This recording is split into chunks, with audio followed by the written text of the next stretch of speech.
할렐루야. 어느 교회에서 예배 시간에 목사님이 강구를 했습니다. 오늘 예배 마치고 현관에 20kg 쌀 200부대가 있습니다. 한 사람이 하나씩 가지고 와서 필요한 분들에게 나눠주세요. 그래서 예배가 끝난 후에 성도들이 신이 나서 쌀 한 부대씩 가져갑니다. 어떤 분은 2부대, 3부대 이고 갑니다. 그래서 준비한 200부대가 금방 동인하고 말았습니다. 다음 주일이 되었습니다. 목사님께서 강구 시간에 이렇게 강구를 합니다. 오늘 예배 끝나고 나가시면서 로비에 전도지가 준비되어 있습니다. 전도지를 가지고 가서 필요한 분들에게 전도해 주시면 감사하겠습니다. 그런데 그 전도지가 많이 나가지 않았다는 것입니다. 대부분 사람들이 전도지에 무관심하고 그냥 교회를 떠나고 말았다는 것입니다. 쌀 한 부대씩 가져가서 나눠주는 일에는 열심이지만은 복음을 전하는 일에는 열심히 식어진 한국교회의 모습을 보여주고 있다 생각이 됩니다. 어느 기관에서 설교에 대한 설문조사를 했습니다. 성도들을 대상으로 목사님의 설교 중에서 어떤 설교를 듣는 것이 여러분 좋겠습니까? 여러분이 듣고 싶어하는 설교가 무엇입니까? 라는 설문조사를 했습니다. 사람마다 개인의 차이가 있겠지만은 설문조사를 쫙 해서 결과를 분석해 보니 성도들이 가장 듣고 싶어하는 설교가 첫 번째로는 축복에 관한 설교였다는 것입니다. 자녀가 복받고 사업이 잘 되고 개인이 축복받는, 이 축복받는 설교를 싫어할 사람이 어디에 있겠습니까? 그래서 복을 받는 설교를 성도들이 가장 듣고 싶어 한다는 것입니다. 두 번째로 듣고 싶어 하는 설교는 무엇일까? 바로 치유에 대한 설교였습니다.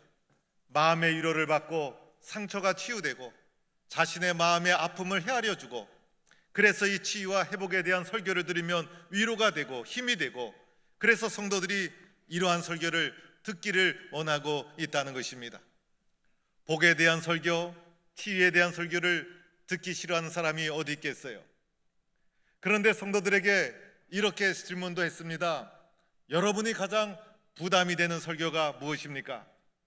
그러자 첫 번째로 회개를 촉구하는 설교였다는 것입니다.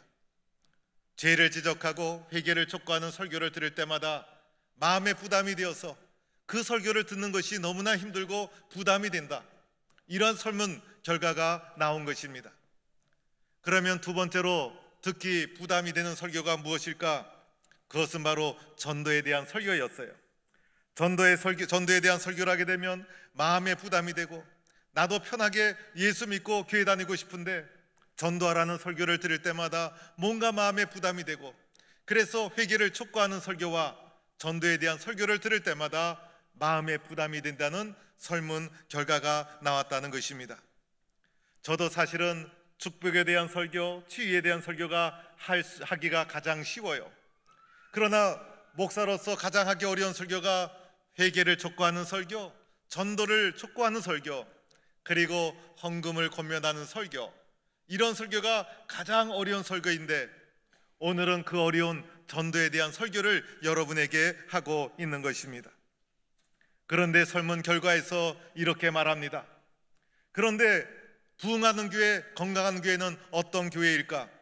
끊임없이 회개를 촉구하는 설교가 울려 퍼지고 전도가 끊임없이 촉구가 되고, 그래서 성도의 마음속에 하나님 앞에서 회개의 눈물이 마르지 않고 전도에 대한 열정이 식지 않은 교회, 그런 교회가 건강한 교회요, 꾸준히 부흥하는 교회라는 설문 결과의 말씀이 결과가 나왔다는 것입니다. 오늘 말씀에는 분열왕국 시대의 본문을 말씀으로 오늘 말씀을 여러분에게 전해드리겠습니다. 오늘 열왕기상 7장은 분열왕국 시대에 엘리사 예언자가 활동하던 시대였어요. 아람 국가와 이스라엘 국가의 전쟁이 진행되고 있었습니다. 그런데 아람 국가가 이스라엘을 포위해서 이스라엘은 아람 국가의 포위를 당하고 이제 모든 고립이 되어서 물자가 끊어지고 성 안에서 굶주림이 계속되고 있는 상황이었습니다. 아람 군대가 유리한 고지를 점령하고 이스라엘 성을 포위하고 물자를 끊어버리고, 그래서 이스라엘은 성중에 갇혀서 오랫동안 버티고 있는 상황, 굶주림이 계속되고 있는 상황이 오늘 말씀의 배경이 됩니다. 이때 성문 어귀에 4명의 나병 환자가 있었습니다. 이들은 성 안에서도 내쫓긴 사람이요, 전쟁의 와중에서 이쪽에도 서지 못하고 저쪽에도 서지 못하고 굶주림 속에서 성문 어귀에서 신음하고 있었던 자들이었어요. 그런데 이들이 굶주리다 못해 생각하게 됩니다. 우리들이 성 안에 들어가고자 하지만은 성 안에 들어가봤자 굶어 죽을 것이 뻔하다. 성 안에 들어가봤자 그곳에서 우리는 또한 배척을 당하고 환영받지 못할 것이다. 그래서 성 안에 들어가봤자 굶어 죽을 것이니 들어갈 수가 없다는 것입니다. 그렇다고 해서 이 자리에 가만히 있자 하니 계속해서 굶주림이 계속될 것이고, 견디다 못해 나중에는 이 자리에서 죽을 수밖에 없을 것이다. 성 안으로 갈 수도 없고 이 자리에서 버틸 수도 없고, 이래도 굶어 죽고 저래도 굶어 죽는 딱한 상황에 이 사람들이 놓여 있었던 것입니다. 그래서 나병 환자가 마지막으로 선택한 것이 차라리 적군인 아람 군대 진영으로 들어가자는 것이었습니다. 그래서 그들이 우리를 살려주면 살고 그들이 죽이면 죽으리라. 이길 밖에 없다. 오죽하면 적군을 향하여 그들이 가려고 했겠습니까? 이래도 죽고 저래도 죽는 절박한 상황 속에서 죽으면 죽으리라는 심정을 가지고, 비장한 마음을 가지고 적군인 아람 진영으로 이들이 들어가게 됩니다. 이들이 해질 무렵에 아람 진영으로 들어갑니다. 해질 무렵에 갔다는 것은 하루 종일 이들이 고민하고 고민하다가 드디어 결단을 하고 해질 무렵이 돼서야 비로소 아람 진영으로 걸어가기 시작한 것입니다. 아람 진영으로 가면서 얼마나 긴장이 되었을까, 얼마나 두려웠을까. 드디어 아람 진영의 끝자락에 도착하게 됩니다. 두렵고 떨리는 마음으로 가까이 다가서게 됩니다. 그런데 놀라운 일이 발견되고 말았습니다. 그곳에 한 사람도 없었다는 것입니다. 많은 군인들이 있어야 되는데 한 사람도 없었고, 그림자도 보이지 않고 아람 진영에는 텅텅 비어 있었다는 것입니다. 이것이 어찌된 일일까? 그런데 바로 주님께서 첫날 밤에 아람 군대에게 놀라운 기적을 행해 주셨던 것입니다. 병거 소리, 말소리, 큰 군대 소리가 듣게 하심으로 말미암아 아람 군대는 이스라엘 군들이 쳐들어오는구나, 이스라엘 군들이 큰 연합군을 형성해서 쳐들어오는구나, 그래서 이 전쟁에서 우리가 살 수가 없겠구나 착각을 하도록 만들어준 것이었어요. 그래서 싸우기도 전에 겁을 먹고 아람 군대들이 살기 위해서 밤새도록 다급하게 도망쳐버리고 말았다는 것입니다. 놀라운 일이 일어나고 말았습니다. 그래서 나병 환자들이 졸지에 횡재를 하게 된 것입니다. 장막에 들어가 보니 먹을 것도 많았어요. 얼마나 오랫동안 굶주림 속에 살아왔습니까? 배불리 먹고, 그리고 먹고 마시고, 그뿐만 아니라 그들이 급하게 도망하느라고 은과 금과 의복 등 전리품들을 다 두고 떠났어요. 그것을 가져다가 자기들이 숨겨 놓게 됩니다. 나병 환자들이 졸지에 살아나게 되었다는 것입니다. 다른 장막에 들어가 보니 그곳에도 먹을 것이 많았어요. 배불리 먹고 그곳에서도 은과 금을 다 걷어다가 숨겨둡니다. 이곳으로 올 때는 죽으면 죽으리다라는 절박한 심정으로 왔는데 죽기는커녕 복을 받고 살게 되었던 것입니다. 배불리 먹고 각종 보물을 숨겨두고 그러다가 가만히 성중에 있는 이스라엘 백성이 생각이 났던 것입니다. 그래서 이들은 이렇게 말하기 시작합니다. 우리가 이렇게 해서는 안 되는구나. 아무래도 우리가 잘하고 있는 것이 아니다. 이렇게 좋은 소식이 있는데 우리가 잠자코 있다는 것은 잘못하고 있는 것이다. 오늘 이 아름다운 소식을 우리가 침묵하고 있다면 말이 되느냐? 이것은 잘하는 짓이 아니다. 저 성 안에, 그리고 이스라엘 성 안에 오늘도 굶어 죽어가는 사람들이 있는데 이 기쁜 소식을 전하지 않으면 큰 죄가 되는 것이다. 날이 밝기 전에 이 소식을 전하지 않으면 내가 벌을 받을 것이다. 그들이 다급한 심정을 가지게 됩니다. 그들이 아람 진영으로 출발했을 때 해질 무렵이었죠. 아람 진영에 도착했을 때 캄캄한 밤이었을 거예요. 오늘 먹고 마시고 전리품을 취했을 때가 한밤중이었을 거예요. 그래서 이왕 깊은 밤이 되었으니 잠을 청하고 해가 뜨면 출발해서 이 소식을 전해도 괜찮은 일이었어요. 그런데 이들이 한밤중임에도 불구하고 아침이 되기 전에 이 소식을 전해야 된다. 아침이 되기 전에 이 소식을 전해야 된다. 우리가 이 소식을 빨리 전하지 않으면 벌을 받을 것이다. 이 기쁜 소식을 성중에 있는 굶어가는 사람들에게 전해서 그들이 굶어 죽지 않도록 이 기쁜 소식을 전해야 된다. 다급하게 이 기쁜 소식을 전하기 위하여 성중으로 발걸음을 향하게 되었다는 것입니다. 사랑하는 성도 여러분, 성중에서 굶어 죽는 사람들에게 가장 기쁜 소식이 무엇일까? 성중에서 아람 군대가 우리를 포위하고 있다. 우리들은 더 이상 살 수 없다. 그리고 성문을 굳게 닫고 성 안에는 식량이 떨어지고, 그래서 성 안에서 굶어가는 사람들에게 가장 기쁜 소식은 무엇일까? 아람 군대는 다 없어지고 성문을 열어도 되고 우리는 먹고 살 수가 있다라는 이 소식보다 더 기쁜 소식이 어디에 있겠습니까?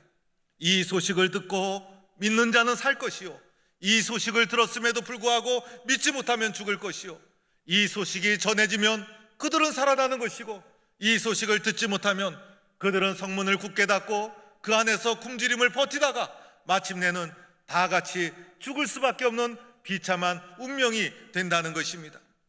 사랑하는 성도 여러분, 마찬가지인 것입니다. 우리에게 가장 기쁜 소식이 무엇일까요? 바로 예수 그리스도의 복음인 것입니다. 죽어가는 사람을 살리는 가장 기쁜 소식, 가장 아름다운 소식, 예수가 그리스도라는 소식. 성경은 우리에게 말하죠. 내가 곧 길이요 진리요 생명이니 나로 말미암지 않고는 아버지께로 올 자가 없느니라. 우리 모든 인간은 죄 아래 신음하는 존재, 우리 모든 인간은 불완전하고 연약한 존재가 되는 것입니다. 우리가 회복받는 길, 우리가 구원받는 길, 우리가 아버지 하나님께로 가는 길은 예수 그리스도 한 분밖에 없다는 것입니다. 이분만이 길이요 생명이요 진리가 되심을 믿는 성도가 될 수 있기를 축원합니다. 또한 다른 이로서는 구원을 받을 수 없나니 천하 사람 중에 구원을 받을 만한 다른 이름을 우리에게 주신 일이 없음이라. 예수님 외에는 다른 이름이 없다는 것입니다. 십자가에서 나를 위해서 대속의 십자가를 지신 예수님 외에는 다른 이름, 다른 방법, 다른 길이 없다는 것입니다. 오늘 성 안에 있는 사람들이 구원받는 길은 성 밖에 있는 나병 환자가 전해주는 소식, 이 소식 외에는 구원의 길이 그들에게 없었던 거예요. 예수님 외에는 구원받는 길이 없다는 것입니다. 지난주에 전 총회 임원 수련회가 있어서 일정을 보냈어요. 그런데 제 아내가 일정을 보내는 중에 머리가 아프다 그래서 계속해서 두통약을 먹으면서 일정을 진행하게 되었어요. 두통약을 맨 처음에는 구하지 못해서 이곳저곳 다니면서 구했어요. 저에게는 소화제가 있었어요. 제가 장이 좀 안 좋아서 꼭 소화제를 가지고, 특히 소화제 중에 그 있지 않습니까? 그 약을 꼭 갖고 다니는데, 머리 아프다고 해서 을 먹일 수 없는 것이고, 머리 아픈 데는 두통약을 먹어야 두통이 해결이 되는 것입니다. 몸이 아플 때 이 약을 먹어야 그 몸의 병이 낫습니다. 몸이 아플 때 이 약이 효과가 있습니다. 여러분, 그러면 그 약을 먹지 다른 약을 먹을 사람이 어디 있겠어요? 내 몸에 치유가 되고 회복이 되는데 효과가 되는 약이라면 여러분께서는 그 약을 믿음을 가지고, 그리고 그 약을 소중하게 생각하면서 먹지 않겠습니까? 특별히 내가 효과를 본 약이라면, 이 병을 치료하는 데는 바로 이 약입니다. 그러면 그 약을 먹게 되어 있는 것입니다. 내가 구원을 받는 길은 예수님밖에 없다. 바로 예수님만을 받아들이고 믿어야 된다는 것입니다. 예수 믿지 않는 한 영혼이 있다고 생각해 봅시다. 예수를 전해주지 않아서 예수님에 대해서 듣지도 못하고 예수님에 대해서 알지도 못합니다. 그러면 이 사람은 결국 어떻게 될까요? 마지막은 지옥에 갈 수밖에 없는 것이 성경의 가르침인 것입니다. 내가 아무리 사랑한 사람일지라도, 우리 가족일지라도, 착한 사람일지라도 성경의 답은 예수 그리스도를 알지 못하고 죽는다면 그 사람의 결국은 지옥에 갈 수밖에 없다는 것이 성경의 선언인 것입니다. 예수 믿는 우리들 죄를 멀리해야 되죠. 예수 믿고 나니 죄가 무엇인지 비로소 알게 됐어요. 그래서 어떻게 하든지 죄 짓지 않으려고, 죄를 멀리하려고, 죄를 물리치려고 우리는 힘쓰고 노력합니다. 그런데 죄 중에는 전도하지 않은 죄도 있다는 사실이에요. 내가 아니면 저 사람 전도할 수 없는데, 내가 아니면 저 사람 예수님 소개받지 못하는데, 나로 하여금 저 사람 예수 믿게 하려고 주님께서 나와 관계 맺어 주셨는데, 내가 그 주님의 뜻을 모르고, 그리고 주님의 마음을 모르고 내가 전해야만 저 사람이 예수를 알고 예수를 믿는데, 내가 전하지 않았다면 그 영은 어떡하겠어요? 전도하지 않은 죄, 이 죄도 있다는 것입니다. 오늘 얼마나 편리한 시대가 되었어요. 오늘 시대를 살아가는데 얼마나 편리한 시대가 되었는지, 아마 세종대왕이 누렸던 것보다 우리들이 누리는 것이 더 많을 거예요. 세종대왕이 테레비를 받겠습니까? 컴퓨터를 알겠습니까? 뭐 옛날에 임금이 맛있는 것을 드셨다고 하는데 아마 짜장면을 먹었겠습니까? 뭘 먹었겠습니까? 오늘 우리보다도 맛있는 걸 먹지 않았을 것 같아요. 오늘 얼마나 편리한 시대가 되었는지, 우리나라 올 때도 비행기가 얼마나 많은지. 옛날에는 김포공항 하나였어요. 그런데 오늘날에는 국제공항도 많아졌어요. 옛날에는 김포공항을 통해서 이민 가고, 저희 삼촌도 제가 어렸을 때 미국에 이민을 갔어요. 저희 어머니가 공항까지 마중을 나갔어요. 나중에 사진 한 장을 보여주는데 이민 가는 사람을 붙잡고 온 가족이 공항에서 울고불고 하면서 사진 한 장이 찍혀 있는 것을 본 적이 있어요. 그런데 요즘은 외국 가는 것도 얼마나 쉬운지, 비행기표도 핸드폰으로 결제를 합니다. 핸드폰으로 탁 눌러가지고 결제를 하고, 그리고 그 결제한 것을 가지고 창구에 가지도 않아요. 마치 지하철을 타듯이 가면 자동 발매기가 있어서 누르게 되면 표가 탁 나오고, 짐 실을 때도 사람한테 얘기할 필요도 없어요. 보니까 자동으로 짐을 싣는 데가 있어요. 그래서 요즘은 비행기 타는 것도 지하철을 타듯이 너무나 쉽고 편리한 시대가 되었어요. 얼마나 수많은 사람이 한국에 왔다가 한국을 떠나고, 그런데 불과 130년 전만 해도 우리나라는 미전도 종족이었다는 사실이에요. 130년 전 길지 않아요. 그런데 이 130년 전만 해도 우리는 예수를 알지 못하던 민족이었어요. 예수를 알지 못하던 나라였어요. 예수님과 아무 관계가 없는 나라였어요. 그때는 비행기도 별로 없었어요. 그래서 그 당시 우리나라 오기 위해서는 오랜 기간 동안 배를 타고 이 나라에 왔다가 돌아갈 생각을 하지 못했어요. 그래서 이 나라에 찾아온 사람들은 인생을 걸고 목숨을 걸고 이 나라에 찾아왔던 거예요. 그분들이 마음속에 이 아름다운 소식, 이 기쁜 소식을 전하지 않고는 견딜 수 없는 심정이 있었던 거예요. 저 성중에 죽어가는 영혼이 있는데, 이 소식을 듣지 못하면 저 성중에 있는 영혼들이 죽어가는데, 안타까운 심정이 있었기 때문에 그러한 마음을 가지고 이 땅에 찾아와 복음을 전했다는 것이에요. 그런데 우리나라 사람들이 복음을 알았습니까? 우리나라 사람들이 복음을 들었습니까? 우리나라 사람들이 복음을 깨닫고 들을 만한 수준 있는 사람도 아니었어요. 그런데 복음이 전해지자 예수 믿는 사람이 나타나게 되었고, 그리고 어느 날 한국에 이렇게 수많은 선교 열매가 맺힐 수 있도록 130년의 짧은 선교 역사에 많은 선교의 열매가 맺힌 나라로 하나님께서 축복해 주셨다는 것입니다. 전도라는 것은 하면 열매가 맺혀진다는 것입니다. 전도하면 천파가 되는 것이고, 전도하면 열매가 맺혀지는 것이고, 그리고 전도의 열매가 맺혀지지 않은 것은 전도하지 않았기 때문에, 왜냐하면 이 소식은 우리에게 너무나 기쁜 소식이기 때문에, 우리 모두가 들어야 될 복된 소식이기 때문에 듣는 사람은 받아들이게 되고 전도하게 되면 열매가 맺혀지게 된다는 것입니다.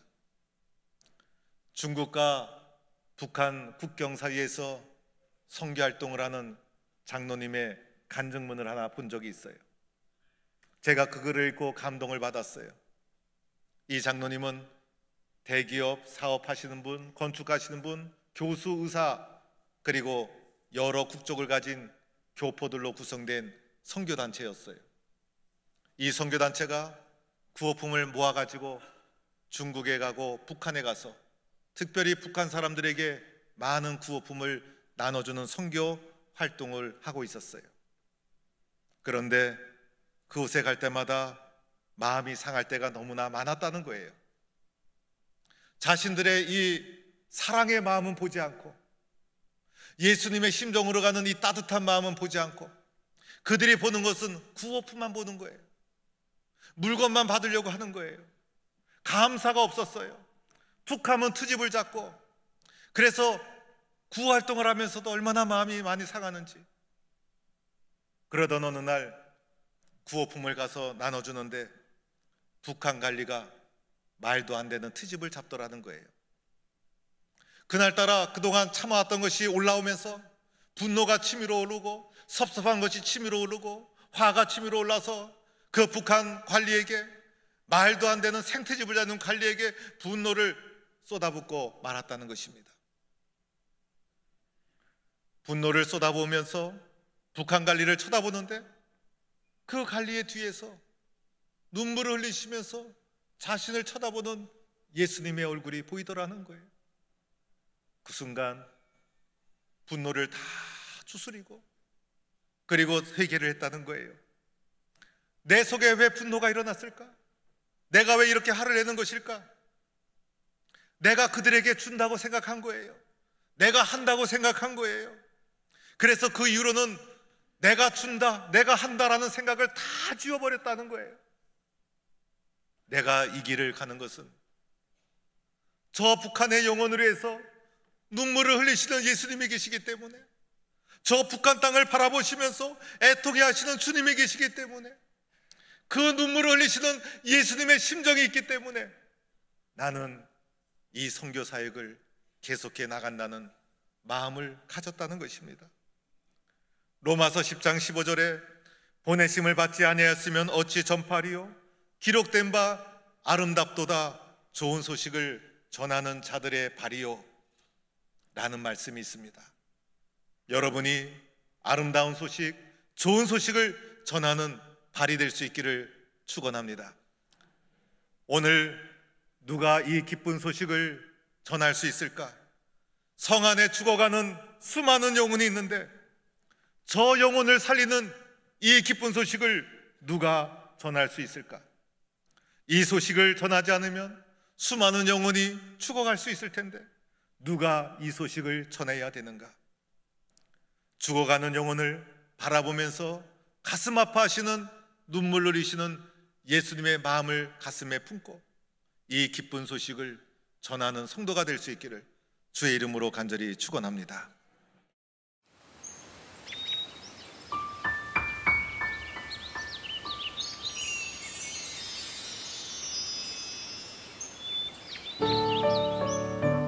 생명을 살리는 방송 CBS TV